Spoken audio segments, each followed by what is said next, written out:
Indonesia was a nation rich in dreams, yet limited in technology and scientific infrastructure at the time. As a child, B.J. Habibie spent hours tinkering with mechanical parts, taking them apart and putting them back together with patience and curiosity.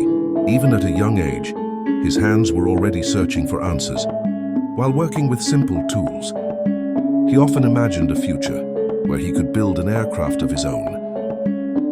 That dream grew stronger, pushing him to make a brave decision to study in Germany through a scholarship. In a foreign land, Habibie dedicated himself fully to learning, absorbing knowledge far beyond the classroom.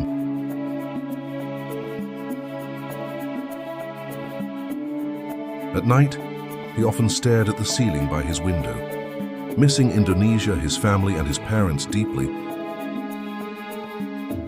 In the silence of that small room, distance felt heavier than any academic challenge he had ever faced.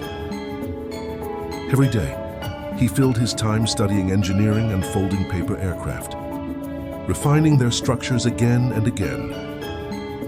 Each small model carried his patience, his discipline, and a quiet hope that these simple designs would one day become real aircraft in the sky.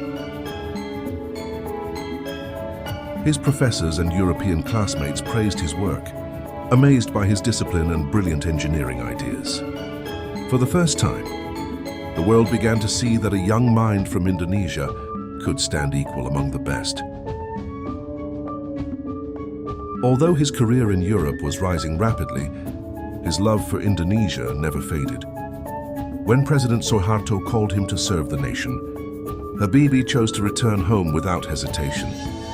Back in Indonesia, he tirelessly educated people about technology and inspired youth to believe in national progress. Yet after every speech, doubts quietly returned. Would he truly succeed, or was this dream too big? He often imagined his bold dreams becoming real. In his imagination, Indonesia's first aircraft stood proudly, even though the chance of success seemed small. Suddenly pulled back from his thoughts, anxiety returned as he stared at his sketches, questioning their reality.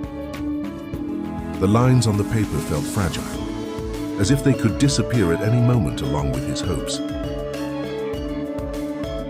He pictured his aircraft standing tall one day, strong and dignified, symbolizing national pride.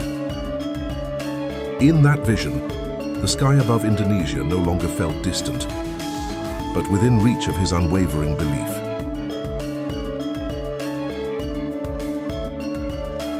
Night after night, he barely rested, constantly thinking of strategies and solutions to make his vision possible. Sleep was replaced by endless calculations, quiet prayers, and the weight of responsibility he chose to carry alone. He imagined generations of young Indonesians looking up at that aircraft, realizing that what once seemed impossible could be achieved through courage, knowledge, and relentless perseverance. Even while serving as president, his mind never left his dream of advancing Indonesia's aerospace technology. Behind every decision he made, there was a quiet hope that his leadership could open the skies wider for the future of his nation.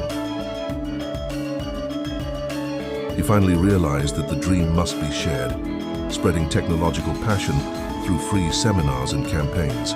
By speaking to young minds across the country, he continued this mission with patience until old age, awakening a generation that believed in technology.